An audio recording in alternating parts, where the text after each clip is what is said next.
And it just goes to, I guess, further a point that the Golden State are heading towards, where they're now, I think, changing their approach to evaluating the talent of young big men. And the Warriors' recent history, and I wrote about this on Blue Man Hoop yesterday, the recent history with their young big men isn't great. If you go back beyond Kevon Looney, after Kevon Looney in 2015, 2016, he was drafted, one of the 2 years.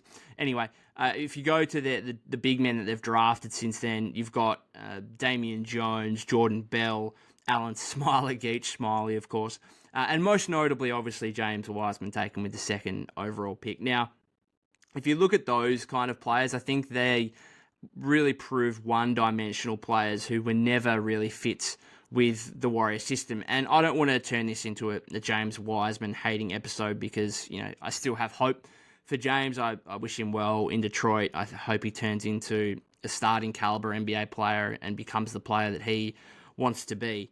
But how many times did you see James Wiseman actually pass the basketball when in his time with the Warriors?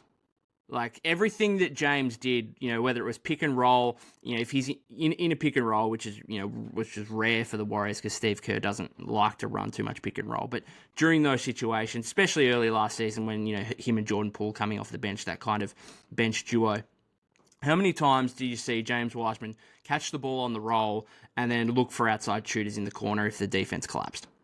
How many times? I could probably count on one hand how many times he made a kick-out pass to an open shooter. Whenever he got the ball, it was look at the rim and try and score. Whether it was in that pick-and-roll situation, whether he catched the ball on the block. If he caught the ball on the block, it's going up. It's, a power move, it's a spin move to the basket. It's a mid-range jumper. It's not passing the ball. It just isn't. And that's, I think, the issue for the Warriors is the best center options for the Warriors over the last 10 years have been Andrew Bogut, elite level passer for a center, and Kevon Looney, who's an excellent passer, excellent screen setters, both of those guys as well. And that's something that James Wiseman didn't have. It's something that Damian Jones didn't have. It's something that Jordan Bell didn't have.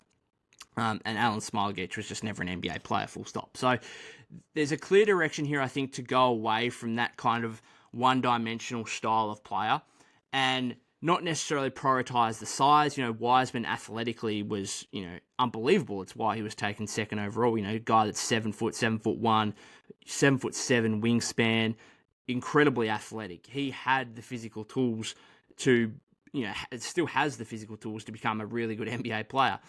It just was never going to happen with the Warriors, with the contrasting styles between Wiseman individually and the team as a whole under Steve Kerr. So I think now they're looking towards not necessarily prioritizing the physical size of players, not even the athleticism as such, although, in the case of Trayce Jackson-Davis, he's got some, fairly impressive athleticism and will be a kind of vertical threat for the Warriors in the pick and roll if he does get minutes, this season or next, whenever it may be. But I think they're looking towards guys. There's two elements here with Jackson-Davis and now Garuba with, two young centers.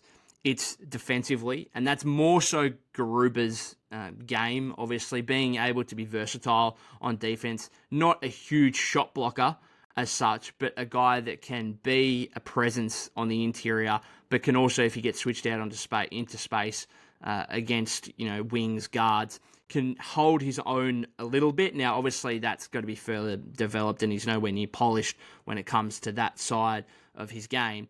But the elements are there to be able to do that, and I think that's important in the Warrior system. And the other thing is, on the offensive end, just the passing ability, as I spoke about before. Guys that aren't going to catch the ball and look at the rim 100% of the time. Guys who will be able to find open shooters in the corner or cutters off the weak side. And I think that's what Jackson-Davis showcased a little bit, not only in his time in college, obviously, throughout his 4-year career there, but a little bit with the Warriors in Summer League over these 2 games there. Most of it, was finishing at the basket, but I think Jackson-Davis has shown the ability to be a capable passer, and I think Garuba has as well in his first 2 seasons with the Rockets. So they're the 2 things for me are, the Warriors taking a direction here, less about the size and the athleticism of the player, but the fit within their system.